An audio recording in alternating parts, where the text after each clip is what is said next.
Hello everyone, in this video I'm going to go over some of the more advanced features of the Fracture plugin.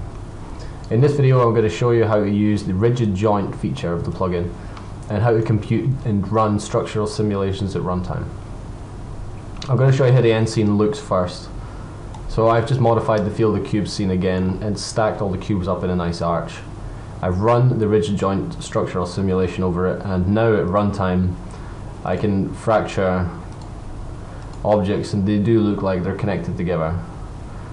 And now that this side of the arch has lost connectivity with the ground, if I were to click over here, you can see that the bits drop off the end, as you would expect, because they're no longer connected.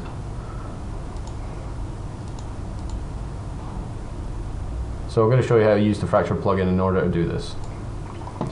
So starting off with a bunch of cubes shaped like this. I know it's kind of unadventurous, but just to demonstrate, this is how you do it. I'll remove all the components so that we're just starting from scratch. So we've created a bunch of cubes in the scene. That's where we are. I'm going to go ahead and add the convex fracture script. Tick the convex box. Use the collision triggers. Reduce the force threshold. I'm going to use the scheduler and allow us to fracture up to 5 shards per frame and go for something in between 20 and 30 shards. Next, I'm going to use the joiner tool. Now you can find this in the editor and the inspector of the convex fracture or box fracture scripts. And you just click on it to use it. And we're just going to use the button connect adjacent colliders. Okay, while that's processing, I'll just talk a little bit about the quality setting. So here I'm using a low quality setting, and I expect it'll work fine in this scene because we're just basically using cubes. But if you were wanting to get a bit higher quality or higher fidelity connectivity graph, then you can change the quality settings to either medium or high. But just be aware the computation cost is going to go up significantly in doing that. But you will get a much more accurate connectivity graph and a much more better runtime structural simulation.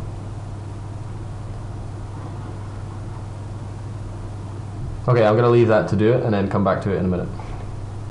Okay, looks like that's finished fine. And what we can see now is that for every one of these cubes that we had in the scene, it's gone and attached the rigid joint component. Now on the rigid joint component you can see the attached joints. And you can visualize this in the editor with this kind of hard to see green ball and line.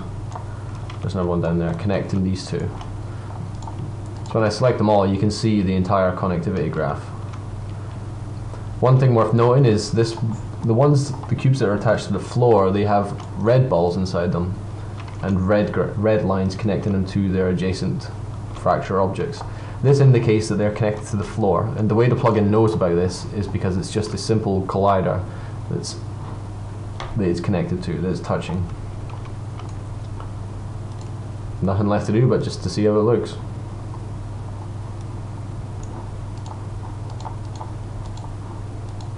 Yeah. Looks pretty good. Thanks for watching.